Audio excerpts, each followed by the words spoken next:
Hey, welcome back to Spector Creative, and it's Cantina time. Well, talking about the 3 3/4 Haslab Cantina that's now been offered. And the reason I'm doing a video on this is, well, I'm a little obsessed with the Cantina, one could say. I've made quite a lot of videos about it over the years, talking about its importance, talking about things that are missing from it, trying to lock down exactly how many Cantina band members are there, and which instruments are still needed, and which figures haven't been made. I've done a lot of deep dives. I'll put some of them at the end of this video you can check out. So what do I think of the Cantina? Am I getting one? I've gotten a lot of emails and queries from fans and subscribers and friends. Yeah, I'm going to get one, and I'm actually going to probably buy the regular one as opposed to the deluxe. I like that you can get a full version, but for those of us who don't need the whole fourth wall, and want to display it, I like that we have options. And I like the details. I mean, everything from the droid detector to, the IG-88 drink dispensers on the bar. I mean, I can't wait to put a dewback right outside of the door. I think it's awesome. I've wanted a Cantina set, honestly, my whole life. There's even details in it I didn't know existed, like this alligator lamp thing, whatever it is. I've never even noticed that, but it's obviously there because they wouldn't just make that up.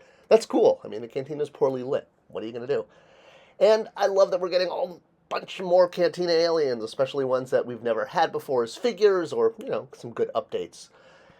I originally I was shocked about the Tonika sisters. I'm going to actually do a whole video about when figures can't be made and then can be made. Honestly, besides the fact that they're making them, I'm just so glad they're the right heights. They didn't just take one body and repaint it. They actually accounted for the fact that one of them is shorter than the other. So, yeah, I'm excited to have new Cantina aliens, especially humans, because the overwhelming number of people in the Cantina were humans, despite the number of shots of aliens. So, yeah, we haven't had a Cantina set, like a plastic Cantina set, outside of, like, pieces since the early 80s, the 70s, that cardboard thing we got in the 90s. So it's nice to have a chunky plastic bar without stools because, yeah, there's no stools at the bar, unlike those pieces that shipped back in, what was it? I think the Saga Gold collection. All right, now, I mentioned that there's not that many aliens in the Cantina. I mean, there are, but it's not like this, like we think of in our mind. The only time all of those guys were shot was in the holiday special. In the on-set, we mostly had humans and a couple of aliens walking around. It's one of those things that George Lucas was disappointed in, despite, the Cantina scene being one of the most memorable for the audience. And we as fans have been obsessed with every single character in the background, wanting action figures of them, and bios, and trading cards. Like I said, they weren't all there on set. In fact, the Cantina in the Star Wars Holiday Special is the only time we ever actually saw all of these aliens together. And it's neat that the playset incorporates things like the alcove, which was not on set, which was shot at Elstree Studios in pickup shots after the fact. So they've combined on set with these alcove shots of all the aliens that were done with the Don Post masks. So it was the same alcove shot over and over again from slightly different angles, but they've incorporated it into the main bar as if it physically was there. So, yeah, it's one of those sort of like tricks of the mind that combines things together. The only aliens that were there on set were kind of these guys. So, yeah, that's why George Lucas was disappointed in the aliens, and I've made a couple videos on this about how during post-production he had a whole bunch of new aliens created and all of those pickup shots done. And these are most of the characters that we remember fondly, even the ones that got replaced in the special edition.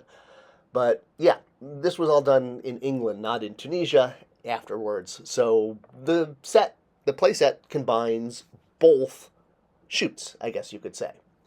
Now, there are some issues. One of the ones I have is they're yet again doing another Greedo. Not a problem with another Greedo. I love Greedo. But man, they just still never get him right. Greedo does not have a holster. They keep giving him a darn holster in every incarnation. Black Series.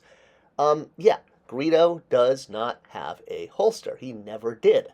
So some of the Rhodians that are in Docking Bay 94 do. So maybe that, again, can be a nameless Rhodian from Docking Bay 94. All right. Now, the whole thing with the Tonika sisters finally getting made, I've covered this in a couple videos. They couldn't be made because the actress went to Lucasfilm asking for royalties from a Galoob figure. And it was really going to take giving them money, and maybe that's what they did. I didn't make this up. I just reported on it of what the fact was. I mean, we all know that when Hasbro had fan polls in the past, they even specifically said you can't ask for the Tonika sisters. They're off limits. So, it's not something I made up. That's something Hasbro's been telling us for years. How did this happen? Well, I'll do another video on that very soon. I'm just glad they're not exclusive like this Jawa was with the Mandalorian Razor Crest.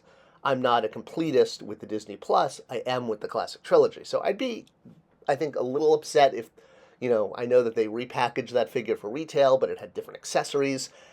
I'm glad that all the figures are going to be at retail, even with different card backs. At least that's my understanding. At first I thought some of the figures were exclusive to the set, like the Tonika sisters, but I guess that's not it. They're going to be at retail, so much like this Jawa that was offered in the Mandalorian set with extended accessories, a plus-down version made it to retail. I don't think we're going to have to deal with that. I think we're getting the figures as is. But if you want the Cantina too, yay. And it's great that there's options for people who want the fourth wall version, people who want it more like a dollhouse, people who just want extra parts for IG-88. Whatever it is, the details are there. I'm very impressed. And again, I like that they're offering a basic and deluxe for people who want, a bar-shaped dollhouse. They can have one that's complete, or they can have one that doesn't have the fourth wall, so you can stare into it, which I think is what the bulk of collectors may do. I'm not sure. I mean, honestly, I'd love to know. Are you guys getting one? And if you are you getting the full one, or are you getting the one without the extra fourth wall? You're still getting all those figures. And I mean, heck, the $3.99 price, if you're getting like 5 figures, I mean, that's like $100 of figures right there at current price. So, that's cool. So, still want some more humans to actually make the Cantina look correct, but we're getting really far with the Tonika sisters. Wow, I'll have to cover that soon. Thanks for watching. Thanks for sharing. It's always the best way to support this channel. I hope you guys are excited as I am that Star Wars is getting a Cantina full set for our shelves. Probably our one and only shot. So make it happen, folks. All right, thanks for watching. I'll see you next time.